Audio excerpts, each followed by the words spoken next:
Good morning, everyone. Welcome to the fifth day of the Administrative Staff Training Program organized by the IQAC of Sri Binsani City College from the 2nd of August to the 7th of August this year. To take this program further, we have today with us Dr. Shraddha Deshpande, Madam. She is going to talk on enhancement of interpersonal skills. Let us all welcome her to this platform. Shraddha Deshpande madam ह्या assistant professor आणि head of the department आहेत Dharampeth MP देव memorial science college इथल्या. त्यांचं BTech झालेलं आहे, MA English झालेलं आहे, set आणि PhD देखील त्यांनी प्राप्त केलेली आहे. त्यांना 14 वर्षांचा अनुभव आहे शैक्षणिक क्षेत्रामध्ये आणि ऍडमिनिस्ट्रेटिव्ह अनेक रिस्पॉन्सिबिलिटी सुद्धा त्या त्यांच्या कॉलेजच्या पार पाडतात. She is a certified counselor and a life coach by Positive Wings Academy. त्या त्यांच्या महाविद्यालयातल्या सर्टिफिकेट कोर्सेसच्या डायरेक्टर देखील आहे. त्या टीचर इन चार्ज आहेत Rotaract club of our college. हे एक त्यांचं असलेलं कोलॅबोरेटिव्ह ऍक्टिव्हिटी आहे त्यांच्या महाविद्यालयामधली, त्याच्या त्या टीचर इन चार्ज आहे. त्या कन्व्हेनर आहेत ट्रेनिंग आणि प्लेसमेंट सेलच्या, विमेन्स सेलच्या आणि कल्चरल कमिटीच्या देखील. त्या कोऑर्डिनेटर आहेत competitive examination centre of the college. म्हणजे एक how much one person can actually contribute towards the administrative work of our college, आपण याचा एक विचार करू शकतो. अशी पर्सनॅलिटी आज आपल्याला लाभलेली आहे to tell us something more about the enhancement of interpersonal skills. I request Shraddha Deshpande madam to take this further. Madam, welcome. I'm so sorry for the interruption. Welcome to this platform, and on behalf of the IQAC of the college, I take this opportunity to welcome you, ma'am. Please start your PPT. Thank you, Pranjali ma'am. At the outset, I would also like to thank the principal of the college, Maitre sir, and of course Pranjali ma'am for inviting me here. आणि तुम्हा लोकांशी संवाद साधायला मिळायला यांनी बोलवल्यामुळे thank you so much. तर आपण सुरुवात करूया. इंटरपर्सनल स्किल्स आपल्या कशा, आपण बेसिकली आपण जाणून घेऊया की इंटरपर्सनल स्किल्स काय असतात आणि मग त्याला आपण कसं एनहान्स करू शकतो, इम्प्रूव्ह करू शकतो आपल्या आयुष्यात.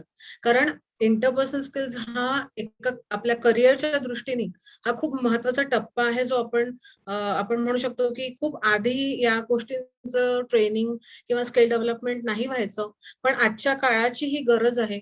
आणि फक्त यंग लोकांसाठी नाहीये, युवकांसाठी नाहीये, तर जे आताही आपल्या जॉब्स मध्ये आहेत, जे काम करतात आहे, अशाही लोकांना या इंटरपर्सनल स्किल्सचं डेव्हलपमेंट किंवा एनहान्समेंट करणं, सतत करत राहणं हे किती गरजेचं आहे हे मी आज माझ्या प्रेझेंटेशनच्या माध्यमातून तुम्हाला सांगणार आहे. I know all of you are quite busy with your work, but at the same time हे खूप जास्त टेक्निकल किंवा असं लेक्चर नाही आहे. एक जनरल लेक्चर आहे जे तुम्ही ऐकून तुम्हाला खूप इझी मेथडनी समजू शकेल एक्झॅक्टली इंटरपर्सनल स्किल्स काय असतात आणि आपण त्याला कसं इम्प्रूव्ह करू शकतो. So I am starting my screen sharing. जे कोणी बघू शकतात they can definitely have a look at the presentation as well.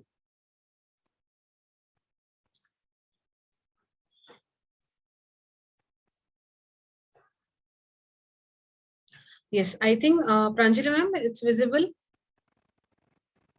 Yes, ma'am, it's visible, very clearly visible. And can you see the next slide? Yes, ma'am. Yes. So आपण याच्या definition कडे सगळ्यात पहिले जाणून घेऊ की इंटरपर्सनल स्किल्स म्हणजे काय. What is the definition of interpersonal skills? This is how you interact with each other. आता तुम्ही सगळेजण कुठल्या ना कुठल्या कामाने पुष्कळ लोकांची इंटरॅक्शन करताय, तर ते इंटरॅक्शन आपल्याला कसं करायचं आहे याचं ट्रेनिंग बेसिकली आपण देणार आहोत इथे थोडंसं. Then how you behave with others, not only interact म्हणजे एकमेकाशी बोलणं, बट हाऊ यू बिहेव, एक प्रकारचं आपण कसं एकमेकांशी वागणं एकमेकांसोबत रादर, त्याला आपण म्हणू इंटरपर्सनल रिलेशनशिप आपले कसे आहेत, and the way we communicate. How to manage our emotions and attitude. जसं आता जेव्हा आपण लोकांशी बोलत असतो तेव्हा कुठे ना कुठेतरी आपल्या मनात काहीतरी खूप वेगवेगळ्या गोष्टी चालू असतात. आपल्या पर्सनल गोष्टी असतात किंवा आपल्या प्रोफेशनल कोणाशी काही हे असतं, तर त्याच्याबद्दल आपल्या मनात भरपूर इमोशन्स असतात आणि त्या इमोशन्सला ॲटिट्यूड मध्ये आपण बदलतो आणि या इमोशन्स आणि ॲटिट्यूडला सुद्धा आपण कसं डील करतो हे पण इंटरपर्सनल स्किल्स मध्येच येतं. अँड ऑफकोर्स हे या सगळ्या गोष्टींना घेऊन आपण बाकीच्या लोकांसोबत जेही लोक आपल्या सोबत काम करतात त्या लोकांसोबत आपण कसे वागतो, बोलतो आणि विचार करतो आणि आपला अप्रोच कसा असतो या लोकांशी, हे इंटरपर्सनल स्किल्स मध्ये आपण बघणार आहोत. आणि सगळ्यात महत्वाचं म्हणजे employers often sick out those candidates who have strong interpersonal skills. म्हणजे आधी सुद्धा आणि आता सुद्धा मी तर म्हणेन की जेव्हा पण एखाद्या एम्प्लॉयरला जॉब द्यायचा आहे, तो नक्की त्यांचं अकॅडमिक स्किल्स तर बघणारच आहे. पण त्याच्यासोबत तुमची वागणूक कशी आहे लोकांसोबत, तुम्ही कसे बोलता आहात, तुमची बॉडी लँग्वेज कशी आहे, या सगळ्या स्किल्स च्या पातळीवर पण भरपूर ते लोक विचार करतात आणि असा कॅन्डिडेट ते लोक नेहमी बघत असतात की ज्याला अकॅडमिक्स सोबत या इंटरपर्सनल स्किल सुद्धा आल्या पाहिजे. त्याच्यामुळे हा एक करिअरच्या दृष्टीने अतिशय महत्वाचा भाग आहे असं आपण म्हणू शकतो. मग ऑफकोर्स का? Without interpersonal skills, everyday business would be very difficult since almost all aspects of works involve communication. जसं तुम्ही आता सगळेच काही ना काही असं काम करताय जिथे तुम्हाला लोकांशी कम्युनिकेट करावं लागतंय. पर्टिक्युलरली तुमच्या जॉबमध्ये आपण जेव्हा कॉलेजच्या दृष्टीने बघतो तेव्हा स्टुडंट्सशी तुम्हाला बोलावं लागतं. त्यांच्या कदाचित त्यांच्या पेरेंट्सशी बोलावं लागतं. कधी टीचर्सशी तुमचं इंटरॅक्शन होतं. तुमच्या प्रिन्सिपल किंवा अजून कोणी दुसरे तुमचे बॉस असतील त्यांच्याशी तुमचं इंटरॅक्शन होतं. तर या सगळ्या लोकांशी सतत तुम्हाला बोलावं लागतं. सतत कम्युनिकेट करावं लागतं. पण मग असं नाही होऊ शकत ना, की आपण प्रत्येकाशी एकाच पद्धतीने वागू, असं पॉसिबल नाहीये. तुमच्या सीनियर्सशी तुम्हाला एक वेगळ्या पद्धतीने वागावं लागतं. ज्युनियर्सशी वेगळ्या पद्धतीने वागावं लागतं आणि कधी-कधी स्टुडंट्स हा तुम्ही आता स्कॉलरशिपचे फॉर्म्स भरतात आहे, एक्झामिनेशन फॉर्म्स भरतात आहे किंवा ॲडमिशन फॉर्म्स भरायला येतात, मुलं फीस भरायला येतात, खूपदा त्यांचे प्रॉब्लेम्स घ्यायला येतात. तेव्हा त्यांच्याशी पण तुम्हाला इंटरॅक्ट करावं लागतं. आणि वेगवेगळ्या प्रकारच्या लोकांशी तुम्हाला different types of people you need to interact, जसं मी आता आधी तुम्हाला सांगितलं. कधी कधी टेक्निकल जॉब सुद्धा करावा लागतो. आता तर आपण बघितलंय पॅन्डेमिकमुळे सध्या फार जास्त ऑनलाईन पद्धतीने आपले कामं सुरू असतात आणि तुम्हाला बेसिकली खूप साऱ्या गोष्टी टेक्निकली पण हँडल कराव्या लागतात. तर मग ते जर तुम्ही शिकले किंवा नाही शिकले, दोन्ही गोष्टी आहेत. जर शिकले तर किती कामं सोपी होऊ शकतात आणि समजा नाही शिकले तर मग किती आपल्याला अडचणी येऊ शकतात आणि अडथळे येऊ शकतात. कारण तो पण एक कम्युनिकेशनचाच भाग आहे. जितक्या लवकर तुम्हाला इंटरनेट किंवा टेक्निकल गोष्टी शिकता आल्या तितक्या लवकर तुम्ही कम्युनिकेट समोरच्याला करू शकता. आणि ऑफकोर्स हे परत मी हेच सांगेन की प्रत्येक गोष्टी तुमच्या या स्किल्स जितक्या चांगल्या डेव्हलप होतील तुमच्या पुढच्या करिअरच्या दृष्टीने, समजा कधी तुम्हाला दुसरीकडे जॉब अजून चांगला मिळतोय, अजून चांगली अपॉर्च्युनिटी मिळते किंवा तुमचं प्रमोशनचे काही चान्सेस आहेत, तर या सगळ्या स्किल्स तुमच्या बघितल्या जातात, ऑब्झर्व्ह केल्या जातात आणि मग रेकमेंड केल्या जातात. त्याच्यामुळे असं नाहीये की एकदा जॉब मिळाला तर आपल्याला हा परमनंट राहणार आहे. सो कधी-कधी असं होऊ शकतं की तुम्हाला अजून चांगलं प्रमोशनचे चान्सेस आणि जॉब अपॉर्च्युनिटीज आहेत. तर त्या कारणासाठी सुद्धा लोकं जे तुम्हाला ऑब्झर्व्ह करतात, त्याच्यावरनं तुमचं रिकमेंडेशन होतं. तर त्या रिकमेंडेशन्सला पण आज खूप महत्त्व आहे. तर रिझ्यूमे अपडेट करणं सतत, जेव्हा आपण रिझ्यूमे अपडेट करतो सतत, तेव्हा हा जो ॲस्पेक्ट आहे, हा कम्युनिकेशन स्किल्सचा हा खूप महत्त्वाचा ठरला जातो. तर आपण जाणून घेऊया. आज मी 10 इंटरपर्सनल स्किल्स बद्दल बोलणार आहे तुमच्याशी. तर एक करत आपण त्याला समजून घेऊया. So first is self confidence. आता मी इथे इमेज दाखवली तुम्हाला दिसत असेल तर इथे एक इमेज आहे. आय कांट लिहिलेलं आहे आणि टीला कट केलेलं आहे. सो सेल्फ कॉन्फिडन्स जेव्हा आपल्यामध्ये असतो ना, तेव्हा आपण ही गोष्ट साध्य करू शकतो. याचा अर्थ की जे मी नाही करू शकत ते मी करू शकते. If I have self confidence, तेव्हा ही गोष्ट. आता खूप सारे मुलं तुमच्या समोर असतील, स्कॉलरशिपसाठी असतील, ऍडमिशनसाठी असतील, रिझल्ट मार्कशीटसाठी येतात. म्हणजे हा काळ स्पेसिफिकली आपला असं असतो की सगळ्यांचा, टीचर्स असो, नॉन टीचिंग स्टाफ असो, ऍडमिनिस्ट्रेटिव्ह स्टाफ असो, या सगळ्यांचा खूपच जास्त एक आपण म्हणू शकतो बिझी काळ आहे, जिथे सगळे मुलं एकत्र येतात आणि आपल्याला भरपूर गोष्टी ऍट द टाइम कराव्या लागतात. जर आपण सेल्फ कॉन्फिडन्स थोडासा लूज केला तर कदाचित डगमगू शकतो. पण आय कांट डू दिस, मी हे नाही करू शकणार, एवढी गर्दी आहे, असं सगळं ऑफकोर्स आपल्या डोळ्यासमोर आहे. पण थोडासा सेल्फ कॉन्फिडन्स जर आपण या पर्टिक्युलर वेळेत बिल्डअप केला, तर आय कांटच्या ऐवजी आय कॅन जर आपण त्याला कन्वर्ट करायचा प्रयत्न केला, तर भरपूर सेल्फ कॉन्फिडन्स आपला वाढू शकतो. अँड काय होतं सेल्फ कॉन्फिडन्सनी? The right level of self confidence in the workplace can open doors and help you gain recognition. कुठेतरी तुम्हाला एक आपली आयडेंटिटी मिळते की या व्यक्तीकडे हे काम केलं तर हे डेफिनेटली होणार, म्हणजे होणार, सक्सेसफुल होणार.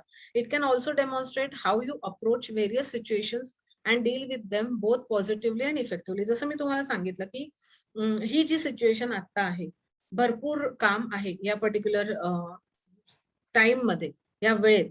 त्याच्यामुळे या वेळेला तुम्ही कसं डील करता आहे, या वेळेत तुम्ही त्या वेळेला कसं सेल्फ कॉन्फिडेंटली आणि पॉझिटिव्हली पुढे नेत आहे, याच्यावर खूप गोष्टी डिपेंड करतात.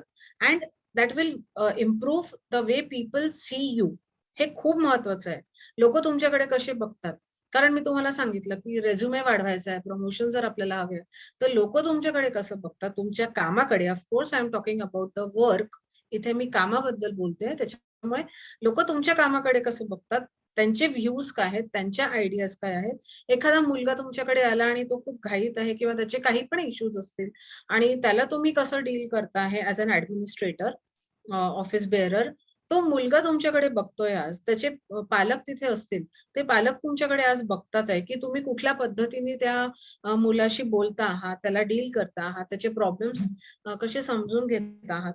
तर या सगळ्या गोष्टी, त्यांचे ओपिनियन्स बनतात या सगळ्या गोष्टीवर, त्यांच्या काही ऑब्झर्वेशन असतात तुमच्याकडे, तर ते सगळं ऑब्झर्व करत असतात. मग त्यांचे व्ह्यूज आणि आयडियाज जेव्हा या गोष्टींवर एक पक्क होऊन जातात, तेव्हा आपण म्हणू शकतो की तुमचा सेल्फ कॉन्फिडन्स खूप चांगला आहे आणि ते पण तुमच्याकडे एक सेल्फ कॉन्फिडन्सनी अप्रोच करू शकतात याच्या पुढे.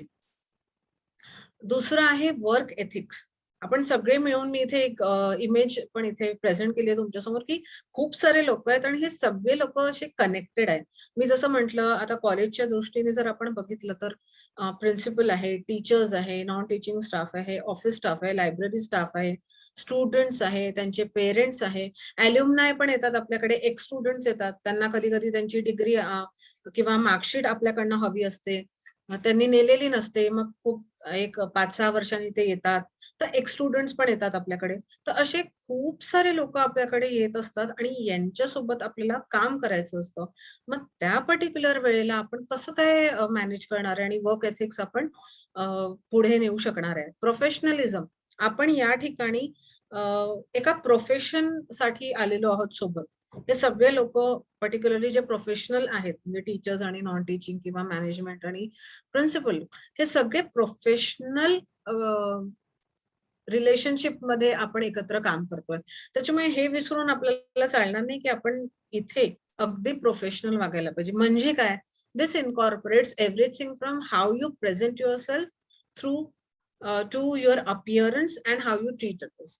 सो तुम्हाला पर्सनली कोणाबद्दल, समजा तुमचं कोणाशी पर्सनल रिलेशन आहे आणि समजा त्याच्याशी चांगलं आहे, वाईट आहे, ते बाजूला ठेवून तो व्यक्ती तुमच्याकडे प्रोफेशनल मदतीसाठी आलेला आहे, प्रोफेशनल कामासाठी आलेला आहे, हे जर आपण लक्षात ठेवलं आणि आपलं काम अगदी प्रोफेशनली केलं, तर डेफिनेटली लोकांचे जे व्ह्यूज आहे किंवा तुमच्या कामाची जी एक पद्धत लोकांसमोर येते, ती खूप एक चांगल्या पद्धतीने मांडल्या जाते. Respect, all work places require you to work under pressure at some or another time. जसं मी म्हटलं, आता आपण सगळे अंडर प्रेशर काम करतोय, पर्टिक्युलरली पॅन्डेमिकमुळे तर अजून या गोष्टी वाढलेल्या आहेत. की आपण ऑनलाईन भरपूर काम करतो आहे किंवा ऑफलाईन जरी करत असलो तरी त्याचा वर्कलोड भरपूर वाढलेला आहे. लोक नाही आहेत तेवढे काम करायला. आपल्याकडे स्टाफ फार कमी आहेत वेकन्सीज भरल्या गेल्यामुळे. म्हणजे I am talking about particularly in R fraternity. तर तिथे काय होतं की लोक कमी आहेत. अंडर प्रेशर भरपूर काम करावं लागतं. And exercising grace under stress will earn your more recognition. Under stress तुम्ही कसं काम करता आहे हे महत्वाचं बघितलं जातं. कारण विदाउट स्ट्रेस तर आपण जनरली सगळे लोक भरपूर चांगलं काम करू शकतो. पण जेव्हा थोडंफार स्ट्रेस येतं मग त्या स्ट्रेसला, माझं म्हणणं हे नाही आहे की अंडर स्ट्रेस तुम्ही स्ट्रेस घेऊन काम करा. रादर मला हे म्हणायचंय की स्ट्रेस असेल तर त्या स्ट्रेसला दूर करून आपण कसं काम करू शकतो याच्याबद्दल आज आपण बोलणार आहोत. No matter how short the deadline or how heated things may get, always retain your diplomacy and poise. म्हणजे आपण नेहमी बघितलंय की राग ज्याला येतो किंवा चिडचिड ज्याची होते, तर राग आणि चिडचिड आणि या सगळ्या गोष्टींमुळे साध्य काहीच होत नाही. आपल्याला काहीच मिळत नाही. पण या गोष्टींना जर आपण कंट्रोल करण्यापेक्षा पण सॉर्ट आउट केल्या गोष्टी, कशा पद्धतीने करणार आहोत सॉर्ट आउट, हे पण मी तुमच्याशी बोलणार आहे की आपली चिडचिड नाही झाली पाहिजे, आपला राग दुसऱ्यांवर नाही निघाला पाहिजे, आपल्याला राग आलाच नाही पाहिजे. मुळात बेसिकली म्हणण्याचा अर्थ आहे की when we are doing a professional work, तिथे आपल्याला राग आलाच नाही पाहिजे. तर या गोष्टीसाठी आपण काय करता येईल, हे जर आपण एक खूप कामली आणि पॉइज्ड मॅनरनी जर आपण काम केलं तर डेफिनेटली लोकांचा रिस्पेक्ट आपल्याला मिळतो. Dependability. Employees need to know that employees they can count on. हे एक खूप इम्पॉर्टंट एक्झाम्पल मी देते की तुम्हाला माहिती असलं पाहिजे की समजा एखादी अशी सिच्युएशन आहे तर तुम्ही कोणावर डिपेंड करू शकता. डेफिनेटली तुम्ही असे एक कोर ग्रुप असतो ना आपला, असा एक तयार करू शकता की समजा तुम्हाला वर्कलोड आज जास्ती आहे तर तुम्ही तुमच्या मित्रमैत्रिणींची मदत घेऊ शकता. तर तुमची थोडी डिपेंडेबिलिटी तुम्ही हरकत नाहीये लोकांची मदत घेण्यामध्ये, काहीच प्रॉब्लेम नाहीये. आज तुम्हाला गरज आहे, उद्या त्यांना गरज पडेल. तर तुम्हाला असे काही friends I am talking about friends at professional level. Again हे सगळं प्रोफेशनल आहे. तर अशा प्रोफेशन मध्ये आज जर आपल्याला गरज आहे तर कुठला व्यक्ती आज आपलं हे काम थोडंसं वाटून घेऊ शकतो. उद्या त्याला गरज पडेल तर आपण ते काम त्याच्याकडनं वाटून घेऊ शकतो, त्याला मदत करू शकतो. अशा पद्धतीने आपण जर काम केलं तर पुष्कळ आपले हे जे प्रॉब्लेम्स आहेत ते सॉर्ट आउट होऊ शकतात. If you are always on time, well prepared and deliver work when you say you will, this demonstrate your work ethic and commitment to the business. So time limits आपण जर पाळल्या, असं होऊ शकतं खूपदा, जसं मी आता बोलले तुम्हाला की एक व्यक्तीच्या टेबलवर भरपूर काम आहे पण बाकीचे लोकांना तेवढं काम नाहीये, तर तुम्ही एखाद्याला मदत मागून तुमचं जे काम आहे ते वेळात पूर्ण करू शकता. उद्या जाऊन त्याला त्याचं काम करायचं आहे पण त्याला पण त्याचे डेडलाईन्स फॉलो करायचे आहे आणि तुम्हाला कमी काम आहे तर तुम्ही त्याला त्यावेळेस मदत केली तर त्याचं पण काम वेळेवर होईल, तुमचं पण काम वेळेवर होईल. तर तुमचं जे इथे टाइम कन्स्ट्रेंट्स जे आपण बोलतोय, डेडलाईन्स जे तुम्हाला दिलेले आहेत, तर या सगळ्या डेडलाईन्स पण आपण सगळ्यांच्या एकमेकाच्या मदतीने पूर्ण करू शकतो. हे वर्क एथिक्स मध्ये येतं. Relationship management. आता तुम्ही म्हणाल की मी तर म्हणते प्रोफेशनल असं बोलते आहे, पण मग इथे रिलेशनशिप कुठे आलं? डेफिनेटली मी इथे सुद्धा प्रोफेशनल रिलेशनशिपचीच गोष्ट करते आहे. Again and again I am telling you, जितकं शक्य असेल तितकं आपण professional relationship in professional setup if we try to follow, हे कधी पण चांगलं असतं. सो कसं करायचं ते? रिलेशनशिप मॅनेजमेंट काय भाग असतो? Building effective relationship is one thing, but managing them is something entirely different. So सुरुवातीला जेव्हा आपण नोकरी म्हणजे आपल्याला लागते तेव्हा नवीन नवीन लोक आपल्या सोबत येतात, आपण नवीन लोकांसोबत जुळल्या जातो.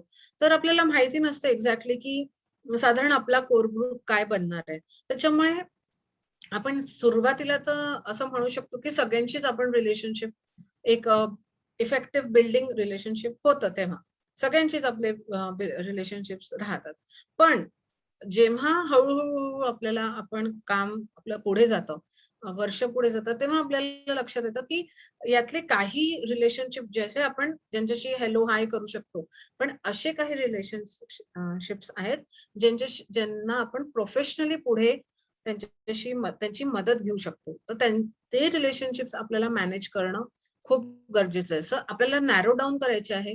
काही असे लोक जे आपल्याला आपल्या कामाच्या दृष्टीने मदत करू शकतील आणि सपोर्ट करू शकतील. At every level in business, you will be expected to engage with colleagues, partners, and clients. So, if we consider this also as a business, कारण हा पूर्ण सेटअप असतो. आपल्या कॉलेजचा पण एक पर्टिक्युलर सेटअप असतो जिथे आपण काम करत असतो.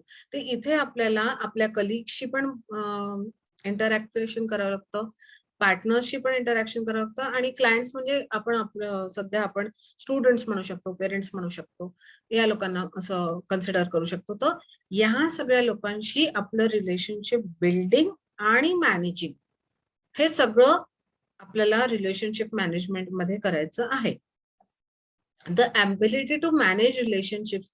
खूपदा असं होऊ शकतं की खूप जण तुम्हाला ओळखतात, कितीतरी वर्ष झाले असे एक स्टुडंट्स असतात जे विसरत नाही. का विसरत नाही? याच्यासाठी की तुम्ही त्यांच्याशी एक पर्टिक्युलर व्हेरी कंजिनियल एक खूप छान रिलेशनशिप तुम्ही डेव्हलप केलं होतं. जेव्हा ते तुमच्याकडे यायचे कुठल्या कामानी, तुम्ही त्यांच्यासोबत कसे वागत होते, ते तुमच्यासोबत कसे वागत होते. Definitely it is a two way component, two way असतं. तर हे याला म्हणतात आपण मॅनेजिंग रिलेशनशिप, जे खूप वर्षांपर्यंत ते रिलेशनशिप चालू राहतं.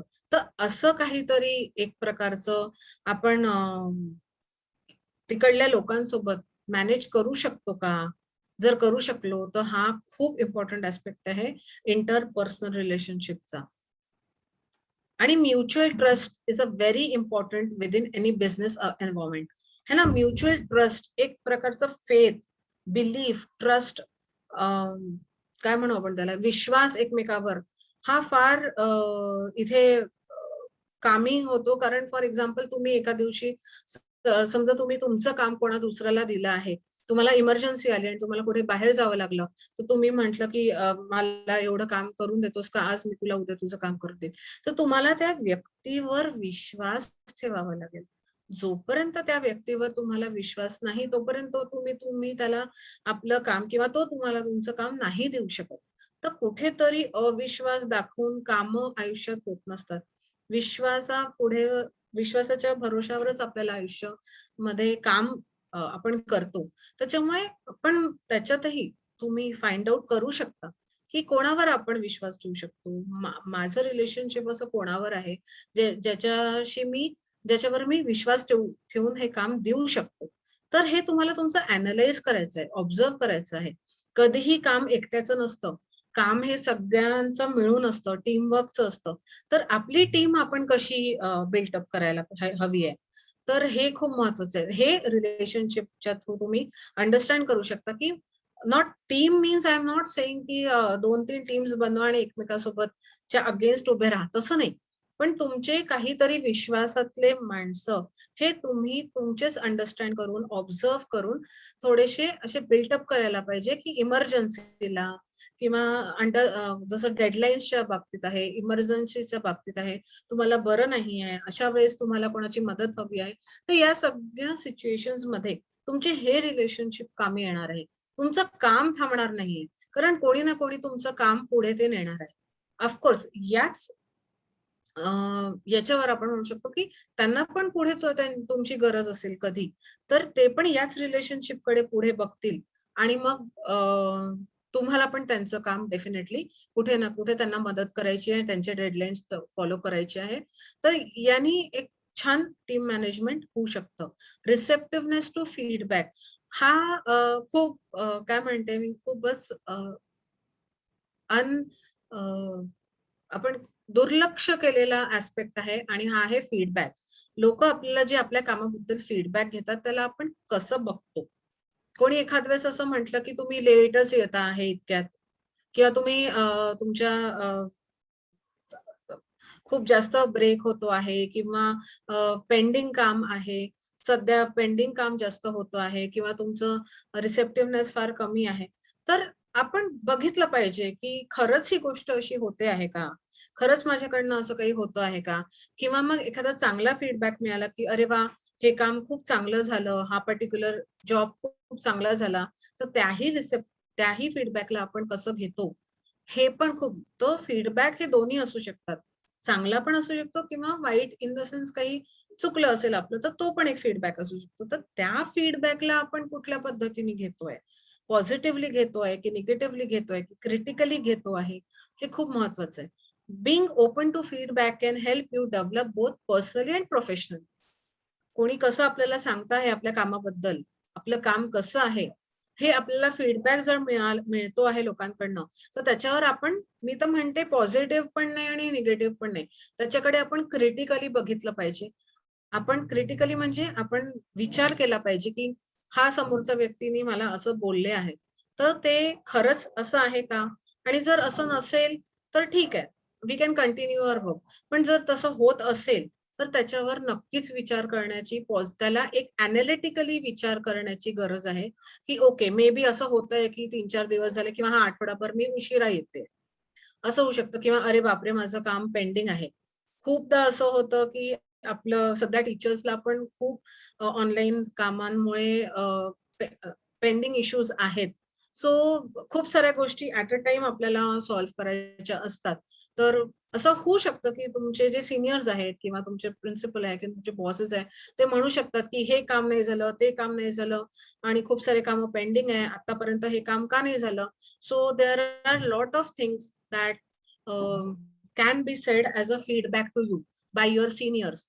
तर मग तेव्हा एकदम असं न विचार करता, की मी तर एवढं काम केलेलं आहे, तरी पण मला ऐकावं लागतं असं. You should not take it that way. Try to understand आणि मग तुम्ही कम्युनिकेट करू शकता समोरच्याला, की इतकं काम असल्यामुळे कदाचित या 2-3 गोष्टी राहून गेल्या असतील.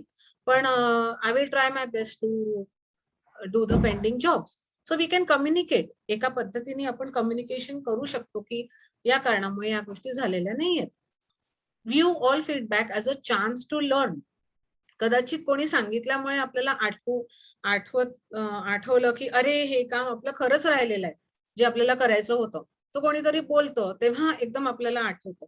सो कारण भरपूर कामं असतात. ॲट अ टाईम असं नाही, की टाईम मॅनेज करत नाही आपण, पण सध्याची सिच्युएशन बघता पर्टिक्युलरली आता सगळ्यांना ज्यांना काम आहे त्यांना भरपूर काम आहे, असं आपण म्हणू शकतो.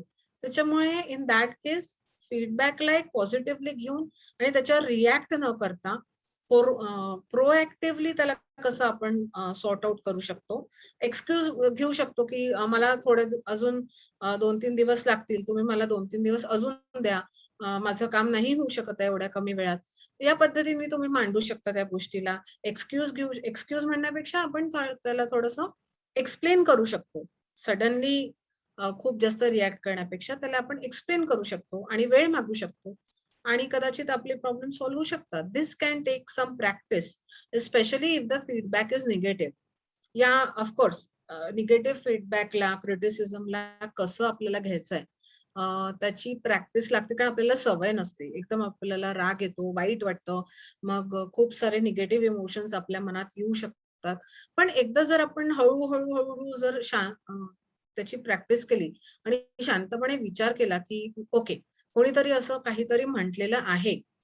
पण शांतपणे बसूया, विचार करूया, की समोरच्या व्यक्तीने पण असं का म्हटलेलं आहे आणि खरंच असं आपल्यासोबत असं झालेलं आहे का? 5 मिनिटं, जास्त वेळ नाही लागत. 5च मिनिटं जर आपण शांतपणे या गोष्टींकडे लक्ष दिलं, तर 99% असं लक्षात येतं, की अरे हो, आपलं काम पेंडिंग आहे. अरे हो, आपल्याला वेळ नाही मिळालेला आहे.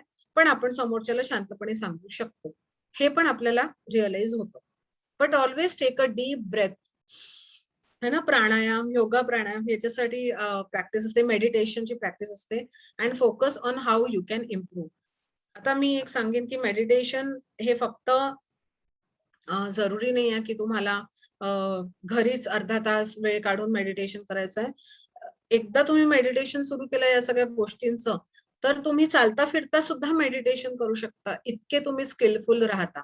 त्याच्यामुळे पर्टिक्युलरली अशा सिच्युएशनमध्ये जेव्हा तुम्हाला फीडबॅक मिळत असतो ना, तेव्हा तुम्ही मेडिटेटिव्ह स्टेट ऑफ माइंडमध्ये जर असाल, तर तुम्ही पटकन 5 मिनिटं शांत व्हाल आणि मग अॅनलाइज कराल, ओके अशी सिच्युएशन आहे. आता मला ज्याला कामली आणि कंपोजली कसं समोर जायचं आहे, हे याची प्रॅक्टिस होते हळूहळू definitely. To take on board feedback, you must first listen to it. Don't think about your response, just listen what is being said. तेच मी सांगते. समोरच्याने काही तुम्हाला बोललं तर सडन रिॲक्ट करणं हे आपलं खूप नॅचरल इन्स्टिंक्ट असतात. कारण आपल्याला कोणी खूप याचं ट्रेनिंग शाळेपासून कॉलेजमध्ये दिलेलं नाहीये अनफॉर्च्युनेटली. इमोशनल इंटेलिजन्स हा सब्जेक्ट नाहीये आपल्या इथे. आणि सडनली जेव्हा आपण जॉबला लागतो तेव्हा या सगळ्या गोष्टी एकदम समोरे जावं लागतं आणि मग एकदम आपल्याला समजत नाही की कसं करायचं, या सिच्युएशन्स कशा हँडल करायच्या. त्याच्यामुळे एकदम सोपं काम असतं, आपल्याला राग येतो. जो खूप इमोशनल व्यक्ती असतो त्याला खूप वाईट वाटतं. तर या सगळे निगेटिव्ह इमोशन्स हे खूप नॅचरली आपल्यामध्ये येतात. पण याचं जर चांगल्या पद्धतीने आपण ट्रेनिंग घेतलं, मी जसं सांगितलं मेडिटेशनच्या थ्रू आपण करत राहिलो, फोकस करत राहिलो, कॉन्शियसली एकदम कॉन्शियस वेने आपण विचार केला की नाही, आता एकदम कोणीतरी काही बोललेलं आहे, तर आपल्याला 5 मिनिटं बसायचंय शांत, बघायचंय की एक्झॅक्टली काय झालं आणि मग त्याचा फाइंड आउट करा तुम्ही खरंच ही गोष्ट झालेली आहे का? आणि मग तुम्ही त्याच्यावर रिएक्ट करू शकता. एक एक्झाम्पल मी देते फीडबॅकचं. जसं आता रिसेंटली माझ्या एका फ्रेंडची चूक झाली होती. म्हणजे एका टीचर आहे, त्यांची काही टेक्निकल इश्यूजनी चुकी झाली होती. तर मी त्यांना मेसेज केला, की मॅम असं-असं झालेलं आहे, चूक झालेली आहे. अँड शी केप्ट रिपीटिंग की नाही मी हे केलेलंच नाहीये, मी हे केलेलंच नाहीये. I was trying to continuously tell her through message की ma'am please pick up my call, मला तुमच्याशी खूप महत्वाचं बोलायचं आहे, एक टेक्निकल प्रॉब्लेम झालेला आहे. And she kept on saying की नाही माझं हे नाही झालेलं आहे. मी परत त्यांना मेसेज केला की मॅम असा प्रॉब्लेम झालेला आहे, तुम्ही प्लीज चेक करून सांगता का? त्यांनी चेक केलं, त्यांना लक्षात आलं की अरे हो माझ्या हातून ही चूक झालेली आहे. आणि मग त्यांनी म्हटलं की नाही ही चूक मी रेक्टिफाय केलेली आहे. मी त्यांना ऍट द सेम टाइम म्हटलं, इट्स ओके मॅडम, चुका होतात, काही इश्यूज नाहीये. सो खूपदा असं त्यांच्याकडनं काल झालं, आज माझ्याकडनं होऊ शकतं, की माझ्या हातून काही टेक्निकल इश्यूज होऊ शकतात. आजकाल आपण ऑनलाईन भरपूर नवीन-नवीन गोष्टी शिकतो, तर इतकं सोपं नाही आहे सगळं नीट नवीन शिकणं. तर चुका होतात. तर खूपदा आपल्याकडनं या पर्टिक्युलर सिच्युएशन मध्ये जिथे डेडलाईन्स आहेत, तिथे चुका होऊ शकतात. तर त्या चुकांना कोणी आपल्याला चूक आपली सांगितली आहे, की "अरे, ही तुझ्याकडनं चूक झाली आहे" किंवा "हे चुकलेलं आहे" किंवा "हे बरोबर नाही." तेव्हा एकदम रिएक्ट करण्यापेक्षा आपण जर थोडं शांतपणे विचार केला, की ठीक आहे समोरचा बोलतो आहे, तर एकदा आपण बघून तर घेऊया, झालंय की नाही झालंय. त्याच्यानंतर तुम्ही समोरच्या व्यक्तीला सांगू शकता. त्या पद्धतीला, त्या पद्धतीच्या फीडबॅकला रिसीव्ह करणं आलं पाहिजे. ह्याला म्हणतात रिसेप्टिव्हनेस ऑफ फीडबॅक. बॉडी लँग्वेज तर आपण खूपसं मी बॉडी लँग्वेज बद्दल बोलणार नाही, कारण वी ऑल हे आपल्याला आपल्या अपब्रिंगिंगमध्ये शिकवलं जातं, की आपली बॉडी लँग्वेज कशी असली पाहिजे. आणि कॉन्फिडन्स ऑफकोर्स कॉन्फिडन्ससाठी मी नक्की बोलेन, की तुमचा आय कॉन्टॅक्ट असला, की तुम्ही कॉन्फिडंट फील करता आणि समोरच्याला पण वाटतं, की तुम्ही कॉन्फिडंट आहात. फेशियल एक्सप्रेशन्स तुमचे खूपच लो आहे, तुम्ही डल बसलेले आहात किंवा खूपच अग्रेसिव्ह आहात, असं नको. एक स्टेबल फेशियल एक्सप्रेशन पाहिजे, एक नॉर्मल स्टेबल फेशियल एक्सप्रेशन्स पाहिजे. समोरच्याला पण वाटलं पाहिजे, की अरे वाह! आपण या काउंटरवर आलोय तर आपल्याला नेहमी एक आनंदी चेहरा मिळतो. म्हणजे नॉट एक्झॅक्टली मुलांचीच गोष्ट करतेय मी. जेव्हा आपण एकमेकांना भेटतो, असं ग्रीट करतो, तेव्हा पण आपल्याला इतकं छान वाटतं. आजकाल पॅन्डेमिकमुळे ऑनलाईनच आपण भेटतो आहात. पण जेव्हा आपण कॉलेजला जातो आणि एकमेकांना भेटतो, गुड मॉर्निंग, गुड आफ्टरनून जे काही आपण नुसतं नॉड जरी केलं ना, आपण असं जस्ट असं विश केलं, तेव्हा आपण स्माइल दिली, इतकं छान वाटतं. कुठेतरी मन असं प्रसन्न वाटतं.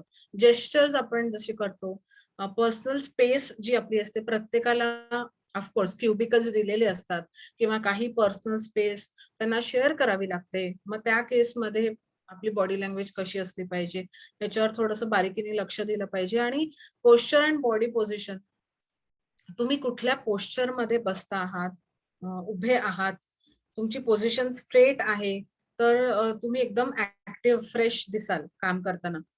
4-5 वाजेनंतर थोडंसं आपण डल होऊन जातो, थोडंसं लीन व्हायला लागतो खुर्चीवर. त्याच्यामुळे आपलीच एनर्जी कमी वाटते. त्याच्यामुळे ऑलवेज सिट स्ट्रेट. जसं आपण आता स्ट्रेट सारखं सिटिंग स्ट्रेट अँड स्पाईनला आपण सरळ ठेवून आपल्याला बसायला हवं, बोलायला हवं. सर त्याच्यामुळे या सगळ्या गोष्टी तुमच्या बॉडी लँग्वेजच्या थ्रू पण दिसतं, की तुम्ही कॉन्फिडंट आहात, तुम्ही वेलकमिंग आहात समोरच्याला. तुम्ही खूप वेलकमिंग पद्धतीने तुम्ही समोरच्याचं काम करता आहात. दॅट लिसनिंग हा खूप महत्वाचा ऍस्पेक्ट आहे, पण हा सगळ्या म्हणजे हा पण खूप दुर्लक्षित आहे मी असं म्हणेन, की आपण समोरच्याचं ऐकूनच घेत नाही, त्याला काय म्हणायचं असतं. When improving your interpersonal communication skills, the first thing you need to learn is to listen. एखादा स्टुडंट आला आहे, एखादा टीचर आलाय, कलीग आले आहेत किंवा कोणी पण आलं आहे, तर त्याला काय म्हणायचं आहे? पहिले पूर्ण ऐकायची, पूर्ण. माझ्या म्हणण्याचा अर्थ आहे आपल्याला पूर्ण ऐकून घ्यायचं आहे. तो काय म्हणतोय आणि त्याच्यानंतर मग आपण बोलूया, की आपल्याला काय बोलायचंय. असं पण होऊ शकतं, की समोरचा व्यक्ती आपलं पूर्ण ऐकत नाहीये. हा पण प्रॉब्लेम होऊ शकतो. त्याला आपण म्हणू शकतो, की माझं पूर्ण ऐकून तर घ्या तुम्ही पहिले. है की नाही? या पद्धतीने आपण त्यांना म्हणू शकतो, की कदाचित तुम्ही माझं पूर्ण नाही ऐकलं. तुम्ही माझं पूर्ण ऐकून घ्या आणि मग तुम्ही वाटल्यास तर तुम्ही बोलू शकता पुढे, असं आपण बोलू शकतो.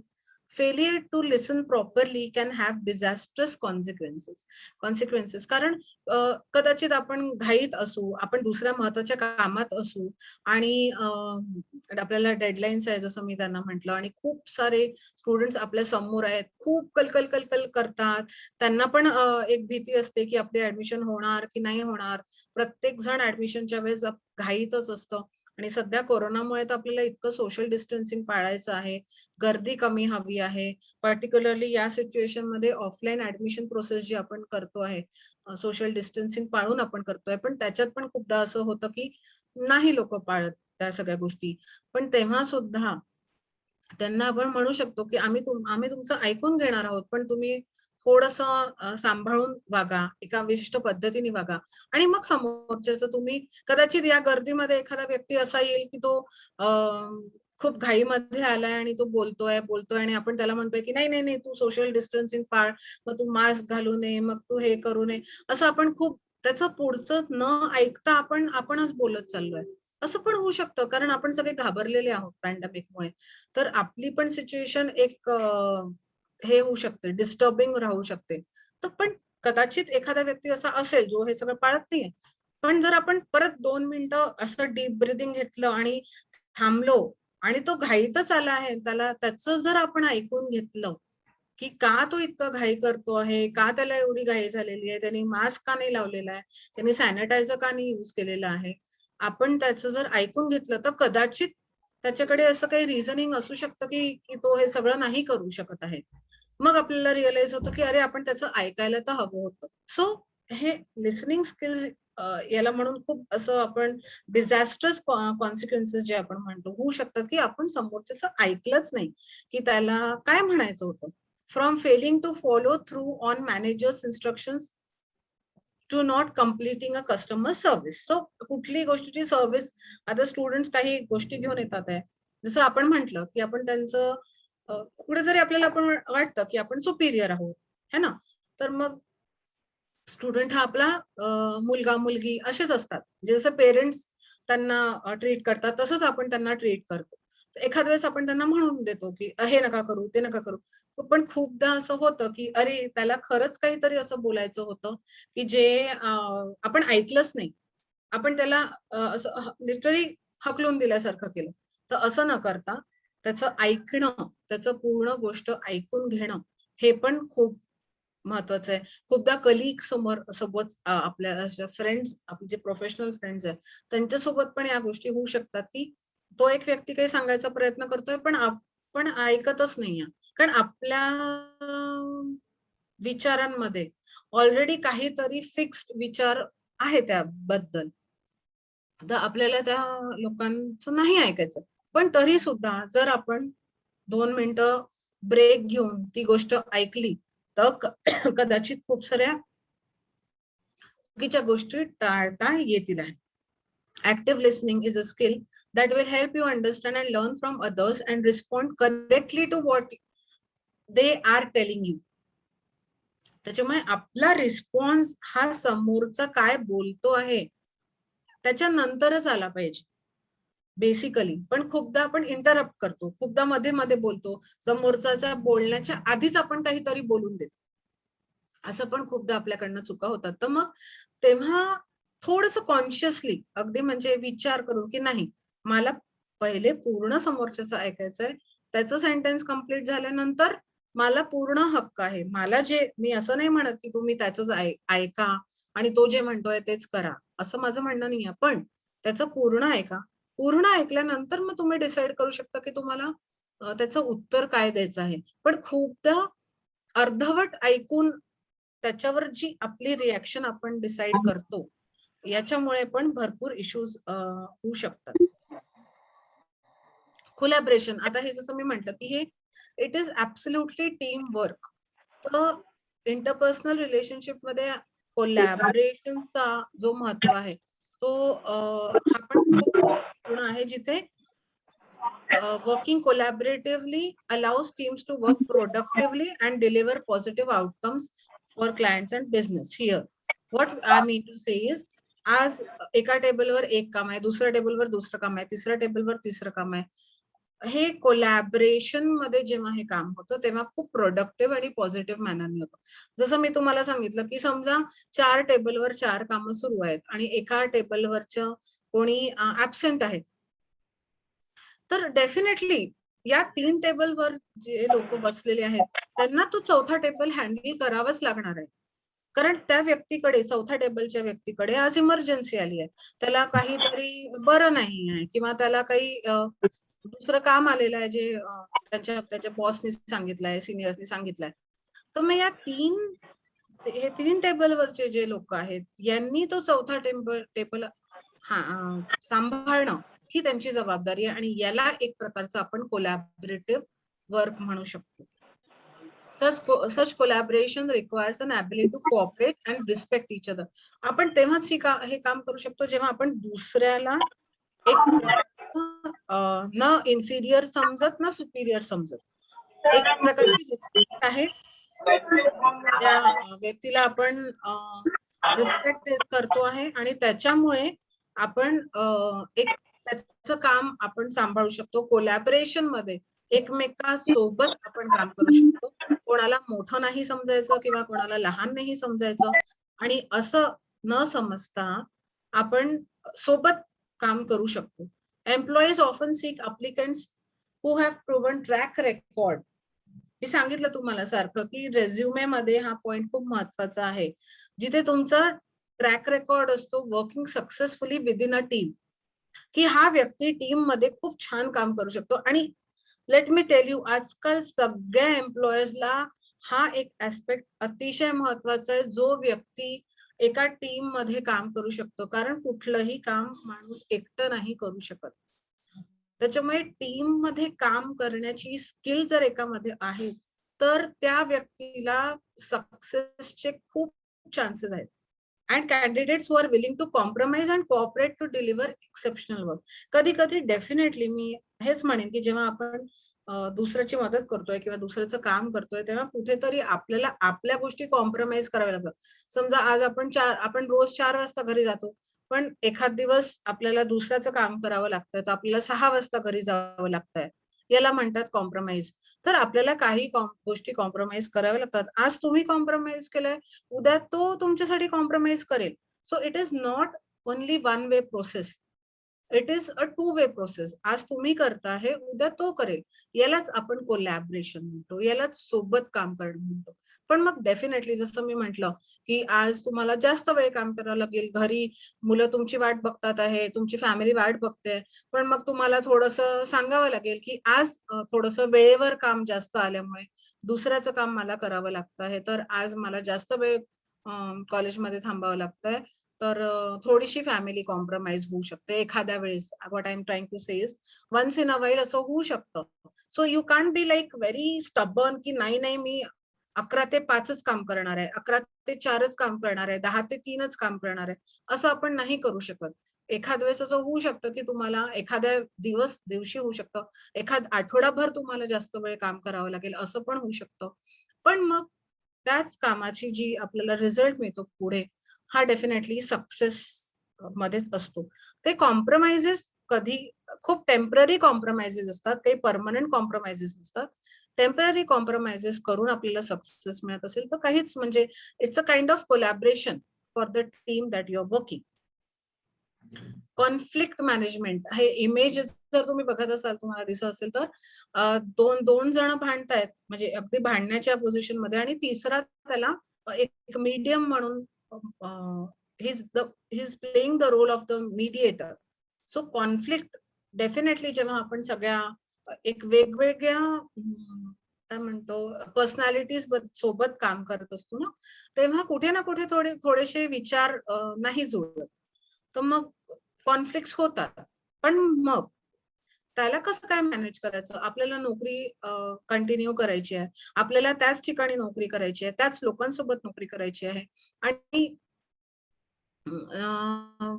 दॅट टू हे सगळं करत असताना आनंदाने नोकरी करायची आहे. हा पण महत्वाचा भाग आहे.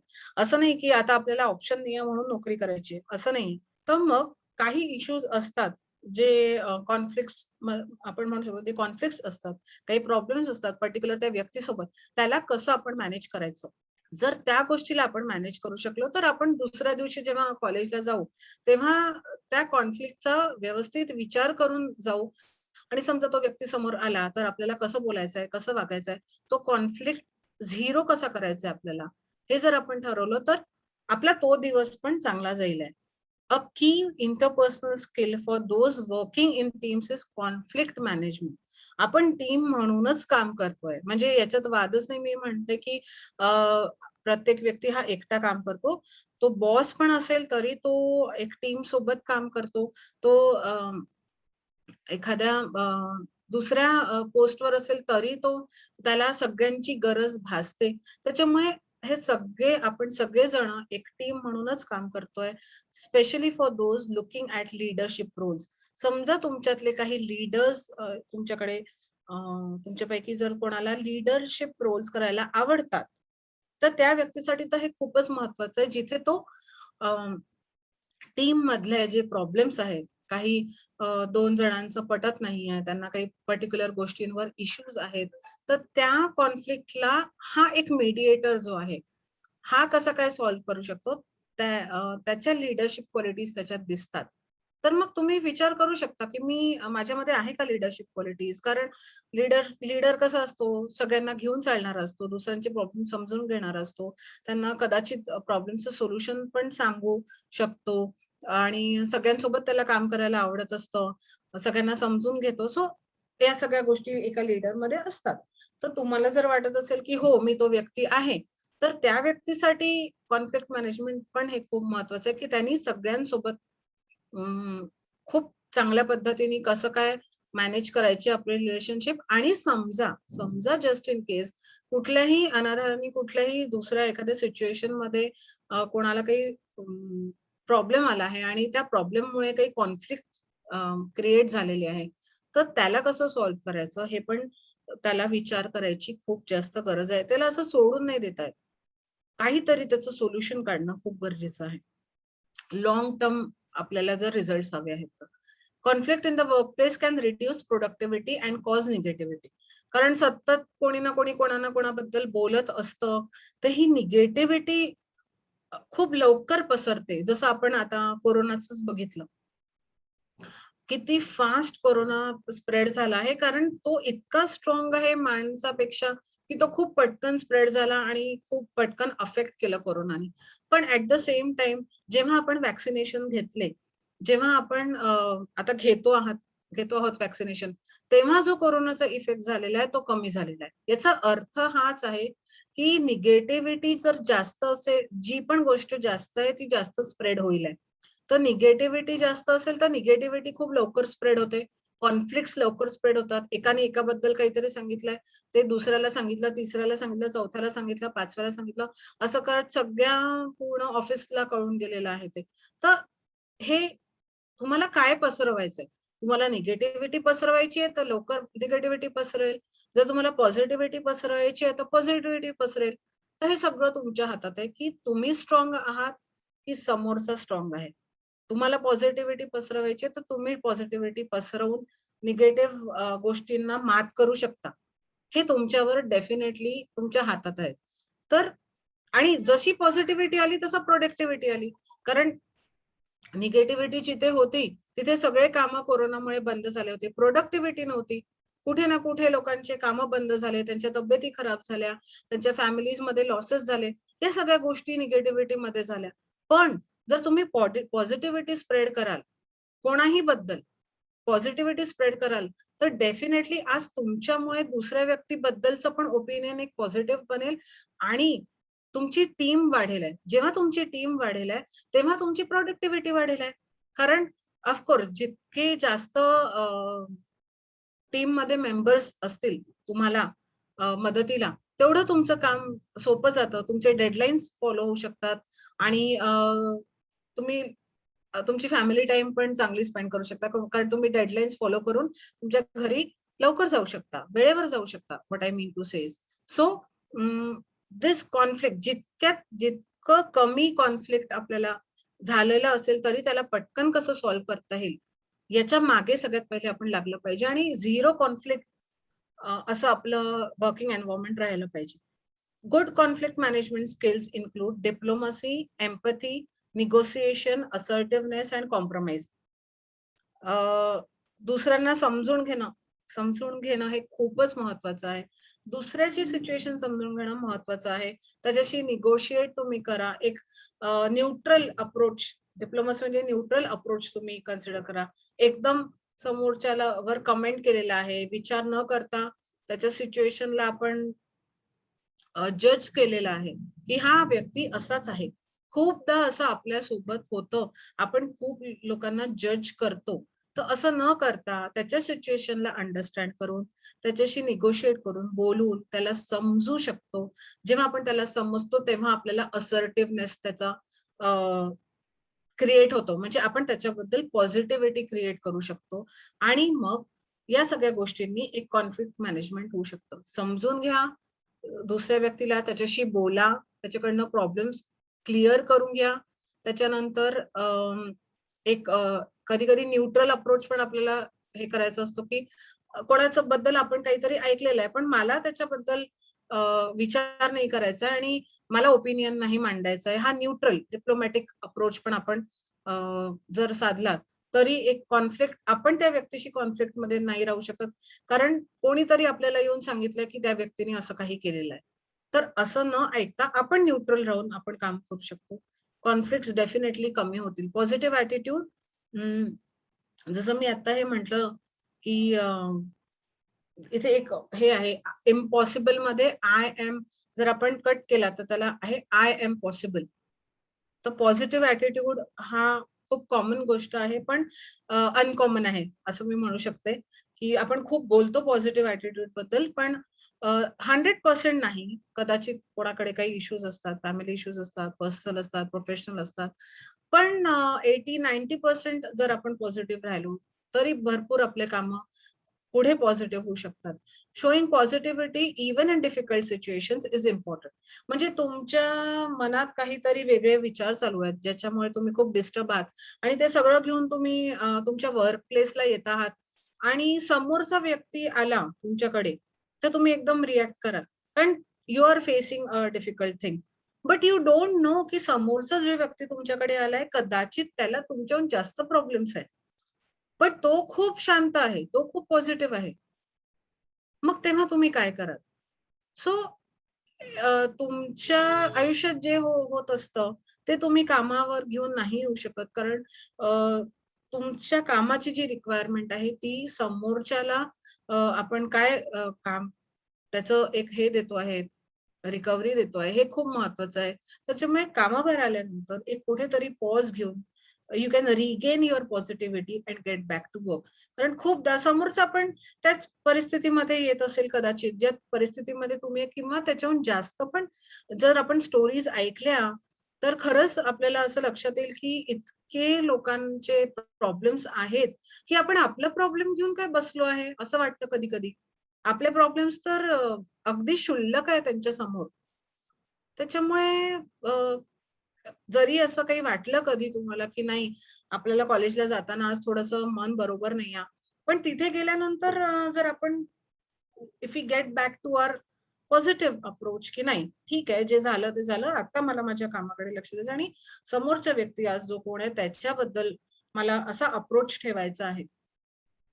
तर मग be positive from the moment you fill out the application form and write a cover letter. म्हणजे from that moment I would say की ज्या मोमेंटला तुम्ही आले आणि ते वर्क प्लेसला आले त्या मोमेंट पासून तुम्ही पॉझिटिव्ह राहायला सुरू करायचं. जर कधी वाटलं की आपण खूप असे पॉझिटिव्ह नाही आहोत तेव्हा. Never say anything negative about your current or past employer even if you feel strongly about it. तेच ओपिनियन्स नाही द्यायचे, जजमेंट्स नाही द्यायचे. कारण डेफिनेटली त्या वर्कप्लेसला त्याची गरज नाही. आपल्याला पुढे बघायचंय. पास्टमध्ये जे झालं त्याच्याबद्दल बोलायचं नाही आपल्याला. पुढच्या दृष्टीबद्दल बोलायचंय, पुढच्या गोष्टींबद्दल बोलायचंय. So it is better never talk about negativity in the workplace. Last is workplace etiquette. How you come across to others can speak volumes.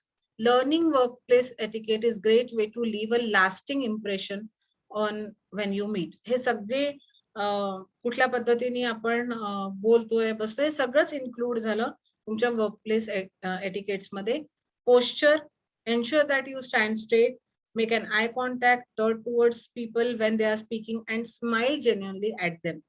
तर या सगळ्या प्रकारचे बॉडी लँग्वेज आली त्याच्यात, तुमचं टोन आला, तुमचं अप्रोच आला, तुमचा ऍटिट्यूड आला, हे सगळे वर्कप्लेस एटिकेट्स मध्ये येतात.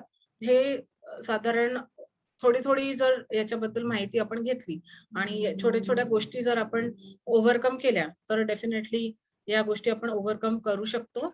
एक छोटस एक मिनिटाचं फक्त अजून 3 स्लाइड्स आहे.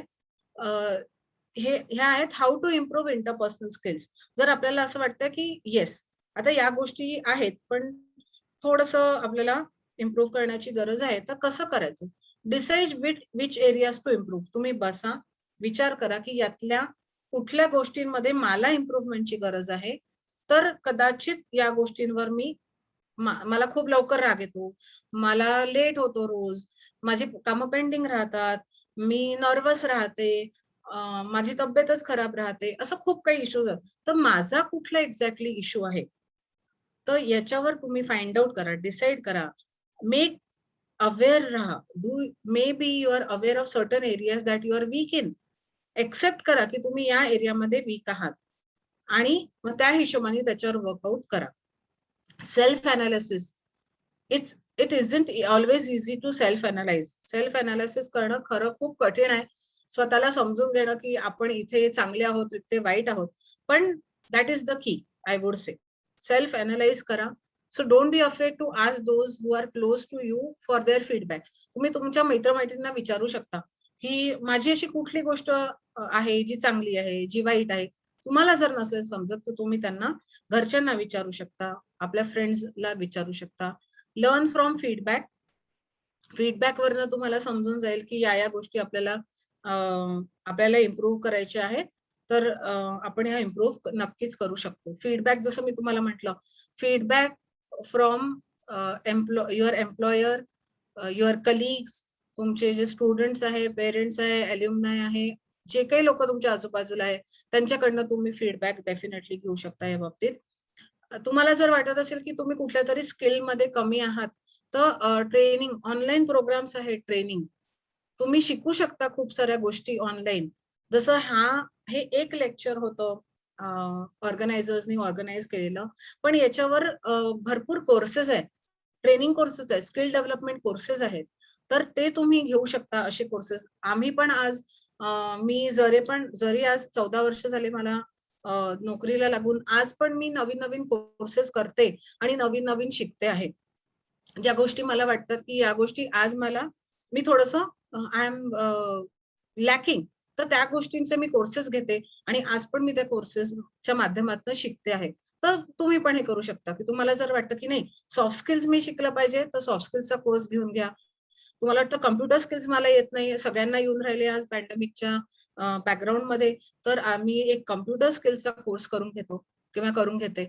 असं तुम्ही स्वतःचे स्किल्स इम्प्रूव्ह करू शकता.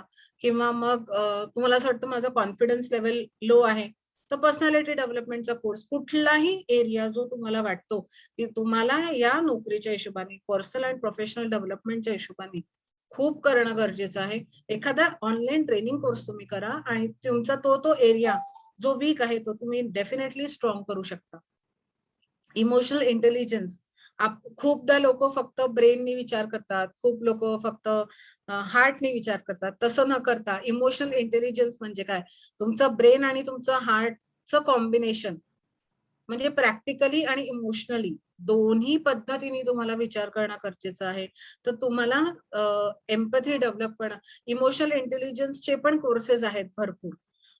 जसे काउन्सिलिंगमध्ये जसं मी काउन्सिलिंग करते, तर काउन्सिलर्सकडे तुम्ही जा. तुम्हाला जर वाटलं की तुम्हाला हा पर्टिक्युलर प्रॉब्लेम तुम्हाला नाही तुम्ही डील करू शकत आहात. तुमचं कॉन्फ्लिक्ट होत आहे कॉलेजमध्ये, तुमच्या वर्कप्लेसवर, तुम्ही काउन्सिलरकडे जा, त्यांची मदत घ्या. असे कोर्सेस तुम्ही घेऊ शकता, घरच्यांशी तुम्ही बोलू शकता, तुमचं इमोशनल इंटेलिजन्स तुम्ही वाढवू शकता. पण ते तुम्ही तेव्हाच करू शकाल जेव्हा तुम्ही अवेअर आहात की अरे हो, ही गोष्ट माझ्यासोबत होते आहे, या गोष्टीमुळे मला प्रोडक्टिव्हिटीमध्ये प्रॉब्लेम येतो आहे.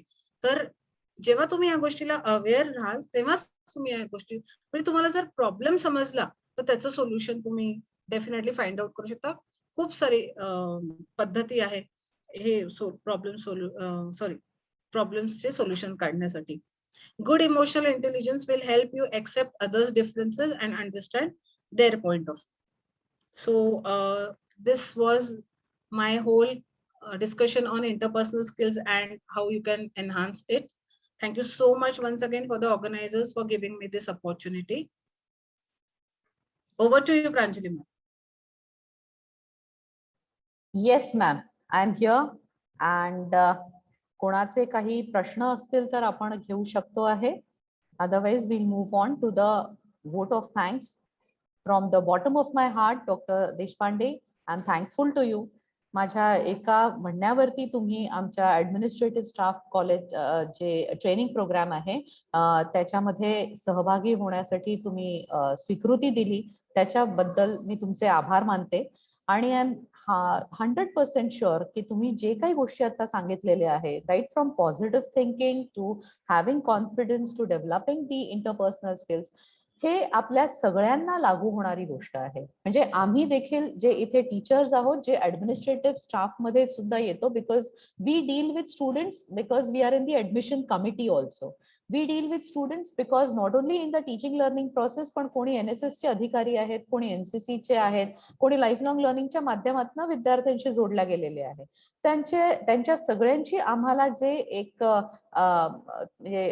whatever we present ourselves and however we present ourselves to them, त्यांनी पण आमच्यामध्ये बराचसा बदल घडत असतो. आणि जशी तुम्ही सांगितलेलं आहे की अनेकदा असं होतंय की आमची ज्याला आपण पीस ऑफ माइंड म्हणतो आहे, त्या पीस ऑफ माइंडला जर धक्का पोहोचला असेल कुठल्या बाबतीत, तर त्याला कसं हँडल करायचंय, म्हणजे रिस्पॉन्स आणि रिॲक्ट याच्यामधला हा जो बदल आपल्याला किंवा हा जो एक स्वतःला ट्रेन करावा लागणार आहे. This is a life long process. मला असं वाटतंय की ऍडमिनिस्ट्रेटिव्ह स्टाफ मध्ये आमचे नॉन टीचिंग वाले प्लस टीचिंग वाले जे विद्यार्थ्यांशी डायरेक्ट कॉन्टॅक्ट मध्ये आहे, त्या सगळ्यांसाठी अतिशय उपयोगी असलेलं हे लेक्चर आहे.